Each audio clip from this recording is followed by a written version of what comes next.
Le département, premier partenaire du sport en Sarthe. Essayez la différence avec 72 autoparcs, votre concessionnaire Kia en Sarthe, sur le circuit cycliste Sarthe-Pays de la Loire. Oh là là! 100% élevé aux rillettes. La charcuterie Com vous présente votre programme.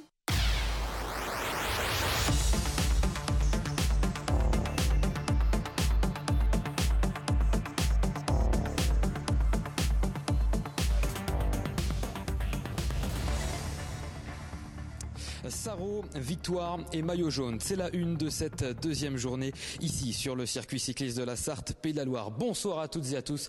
Bienvenue dans l'After, votre rendez-vous cyclisme tout au long de la semaine sur LMTV. Dans quelques instants, vous verrez le résumé de la deuxième étape justement de l'épreuve. Et aujourd'hui, ce soir, nous sommes à l'hôtel Ibis Style de Mulsanne, justement en compagnie d'un des acteurs de ce 66e circuit de la Sarthe, Pays de la Loire. C'est Jean-Luc Jonron. Bonsoir. Bonsoir. Alors vous êtes directeur de la Cofidis Solutions Crédit. Et l'info, avant de regarder le résumé d'hier, on va d'abord vous poser une question. C'était l'info d'hier de la première étape. Votre leader, le sprinter Nasser Bouhanni, qui a abandonné. Est-ce que vous avez des nouvelles de votre coureur ? Oui, effectivement, hier soir, il était en hypothermie, enfin hier soir pendant la course, donc qu'il a résolu à abandonner. Effectivement, bon là, il est bien rentré chez lui, donc il n'y a aucun souci. Donc on va retravailler sur d'autres bases et puis se fixer d'autres objectifs avec des nouvelles courses. Voilà, bon bah c'est une mésaventure, la page est tournée, on part sur d'autres objectifs pour cette Sarthe avec d'autres coureurs, notamment Julien Simon qui est en forme, et puis d'autres coureurs qui espèrent faire des belles choses demain après sur le circuit de Pré-en-Paille, d'autant plus que la météo sera très certainement beau fixe là pour les étapes, pour les deux dernières étapes, donc voilà, de nouveaux challenges. Justement, vous avez parlé de Julien Simon qui est certainement votre leader. Vous nous en direz plus dans quelques instants. Julien Simon qui va venir dans un instant pour l'after sur LMTV. Là, il est encore au massage. Il se fait masser justement après cette étape. Le massage, c'est très important forcément puisqu'il a couru cette deuxième étape du circuit de la Sarthe que vous allez voir. Justement, voici le résumé de cette étape et on la débriefe juste après avec vous, Jacques. Départ de Loire-Atlantique à Riaillé ce matin pour la deuxième étape du circuit de la Sarthe. Justin Jules, le vainqueur de la première étape et leader du classement général, se prend au jeu des dédicaces avant de prendre le départ, direction Ancenis pour 183,7 km de course. Et dès le kilomètre 4, deux hommes partent à l'avant. Osorio Arboleda de l'équipe Manzana Postobón. Le Colombien déjà à l'attaque hier lors de la première étape porte le maillot du meilleur grimpeur. À ses côtés, le champion de Bulgarie, Nikolai Mihailov de l'équipe Delco Marseille Provence KTM. Les deux hommes de tête s'engagent pour une longue échappée et il faudra faire avec le vent aujourd'hui et la météo très instable. C'est d'ailleurs sous ces conditions qu'on assiste à une chute. Au passage d'un rond-point, Arnaud Courteil, le coureur de la Vital Concept, tombe et se blesse au coude. Il ne repartira pas et doit abandonner. Devant, le duo de tête collabore parfaitement et comptera jusqu'à 5 minutes d'avance sur le peloton, emmené par l'équipe du maillot jaune. Le Colombien Osorio Arboleda prend de nouveaux points au classement du meilleur grimpeur et semble ravi de conserver son maillot rose caché sous son imperméable. Derrière, le peloton accélère à 80 km de l'arrivée sous l'impulsion d'Aquaprotect, puis de l'équipe Direct Énergie de Lilian Calmejane. L'échappée n'a plus que 15 secondes d'avance à quelques kilomètres de l'entrée sur le circuit final de Riaillé. Au premier passage sur la ligne, le peloton est groupé, ou presque. Plusieurs coureurs tentent d'attaquer. Et c'est finalement un nouveau duo qui s'échappe. Benjamin Thomas de la Groupama FDJ et François Bidard d'AG2R La Mondiale. Les deux Français prennent jusqu'à 50 secondes, mais les deux hommes sont finalement rattrapés à 13 km de l'arrivée. C'est une nouvelle fois au sprint que va se jouer cette deuxième étape. La Groupama FDJ emmène le peloton et Mathieu Ladanius lance parfaitement son sprinter Marc Sarro qui s'impose devant Alex Frame et Manuel Belletti. Deuxième hier, le sprinter de la Groupama FDJ prend 10 secondes de bonification et endosse le maillot jaune de leader. C'était houleux, ça a frotté. Et voilà, il me restait encore Mathieu Ladanius. On vire 1 et 3 au virage. Mathieu en tête et après voilà j'ai lancé mon sprint dès qu'on est sorti du virage et avec la victoire au bout je suis vraiment content parce que hier ils avaient fait un bon boulot et on ne concrétise pas donc c'est toujours frustrant. Donc là aujourd'hui on va dire que c'est une revanche et je suis vraiment satisfait, on a fait du bon boulot aujourd'hui. Et oui, deuxième victoire française après Justin Jules hier, c'est Marc Sarrault qui s'est imposé aujourd'hui, vous l'avez vu, à Riaillé. On va regarder le classement de cette deuxième étape qui a été remportée par Marc Sarrault, juste devant Alex Frey de la Trek Segafredo, troisième Manuel Belletti, quatrième Thomas Bouda de la Direct Energy, cinquième Clément Venturini et puis vous le voyez, neuvième, l'un des grands favoris de cette épreuve, celui qui l'a gagné l'an dernier, c'est Lilian Calmejane. Le classement général, eh bien, il change puisque Justin Jules était maillot jaune sur cette étape, mais c'est Marc Sarrault au jeu des bonifications qui prend le maillot jaune juste devant Justin Jules, justement, Marc Sarrault qui devance Justin Jules pour 6 secondes, troisième Frapporti à 8 secondes, et puis vous voyez le reste du classement général, ça reste évidemment serré puisqu'on a assisté à 2 étapes qui se sont terminées au sprint. C'est demain que tout va se jouer sûrement sur ce circuit de la Sarthe et lors de la dernière étape. Vous, Jean-Luc Jonron, vous venez de voir le résumé de cette étape. Marc Sarrault, il était plus fort que tout le monde, il n'y a rien à dire sur ce sprint. Ouais, effectivement, c'était un sprint bien mené, un petit peu délicat à négocier, mais bon, je crois qu'il a fait un sans faute, c'est le principal. Hein. Est-ce que quand on voit une deuxième arrivée comme ça au sprint, on ne regrette pas d'avoir perdu Nasser Bouhanni qui était l'un des meilleurs sprinteurs présents sur ce circuit de la Sarthe? Oui, effectivement. Bon, après, c'était des arrivées un peu tortueuses. Il n'est pas en pleine confiance, donc je suis pas persuadé que ça lui aurait réussi à 100%. Bon, aujourd'hui, il s'oriente sur d'autres objectifs, voilà. Et donc, on tourne la page. Je crois qu'il faut rebondir dans tous les cas et positiver. Et donc, c'est ce qu'on fait. Et puis, donc, pour ce qui est de la Sarthe, ça sera avec l'étape de demain, notamment, et en espérant faire des belles choses dès demain. Comment s'est passée l'étape du jour aujourd'hui pour votre équipe, la Cofidis Solutions Crédit? Un petit peu difficile sur le début de course. Tout à l'heure on parlait de Julien, donc qui va nous rejoindre dans un moment. Il est à son 6e jour de course, donc il n'est pas encore à 100% de sa forme. Mais demain, donc les tracés seront quand même mieux aussi bien pour lui que pour Mathias Le Tournier ou Guillaume Benafont. Donc voilà, on sera sur un terrain qui sera, je pense, un petit peu plus à notre convenance depuis qu'on a perdu Nasser.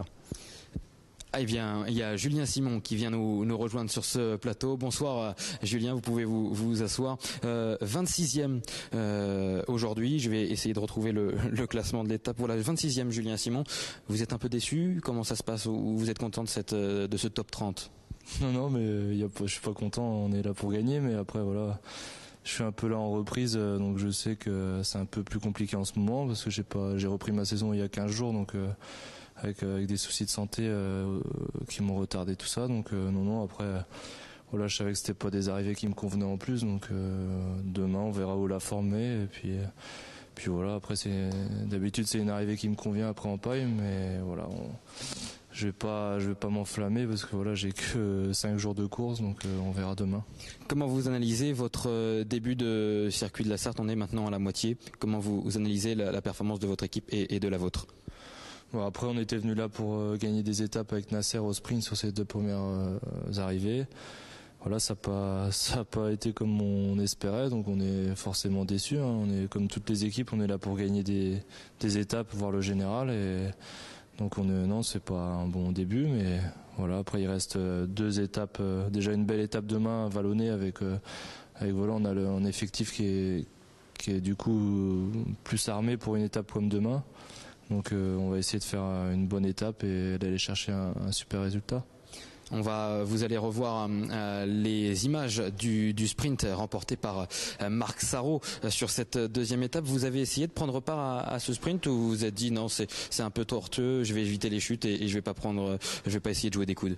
Moi, j'ai essayé de me replacer dans le dernier tour, mais voilà, ça s'est quand même bien tendu, mis en file indienne, et après voilà, je me suis pas mêlé au sprint. C'est vrai que sur ce circuit de la Sarthe, c'est la première année, j'en ai fait quand même certains des circuits de la Sarthe, et c'est quand même des arrivées tortueuses cette année. C'est un peu dommage, mais voilà, après c'est quand même une super course, mais c'est vrai que 2 arrivées vraiment très sinueuses, et du coup ça gâche un peu le sprint.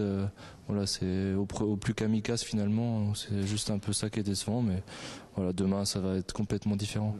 Demain et après-demain, puisque l'arrivée à Sablé sera jugée sur une ligne droite de 700 mètres, donc il n'y aura plus de problème de dernier virage. Le vent, ça a été un problème aujourd'hui, Jean-Luc Jeanron?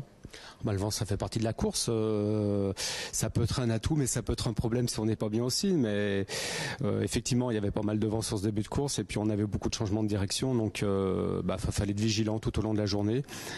Jusqu'à ce circuit final, où après le circuit final, il y avait quand même une bonne bosse qui revenait rapidement, avec un circuit assez sinueux en ville, donc voilà, ça a quand même pas mal fatigué les organismes, et demain certains coureurs seront peut-être déjà bien entamés pour l'étape de demain.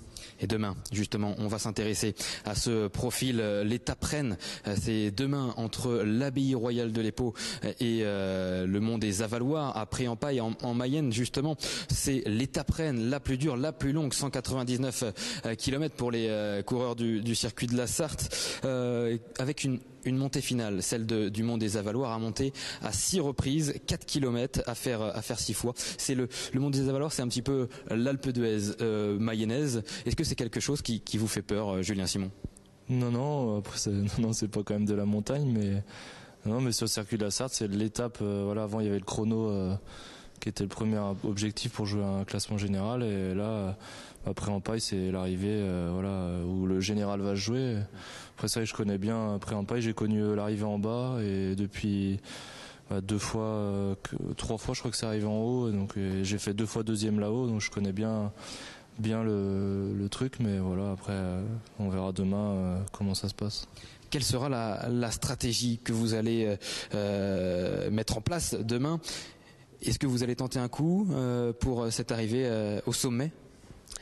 Déjà, il ne faudra pas se faire piéger sur cette première partie, et qu'il y ait un coup qui sort, un gros coup qui sorte, avec beaucoup de coureurs. Donc c'est la première chose importante.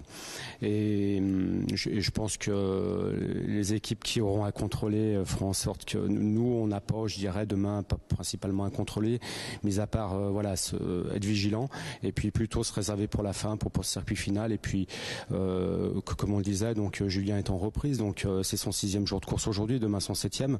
Donc il faut pas qu'il parte de loin, faut plutôt qu'il essaye de s'économiser, jouer quelque chose en finale. Ça sera le principal objectif. Julien, vous connaissez très bien cette arrivée, vous qui la connaissez.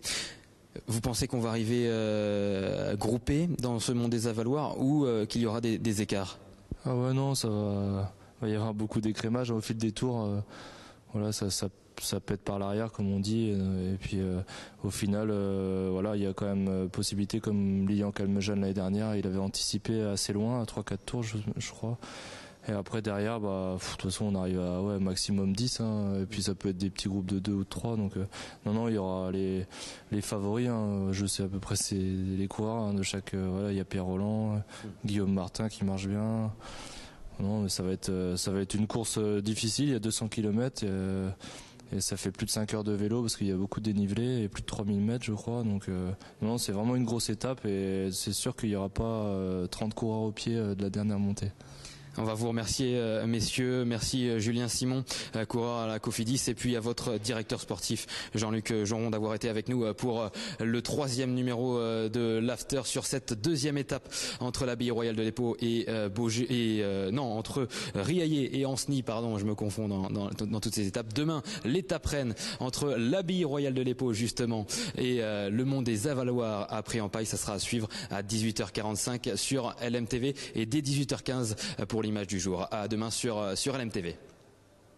Oh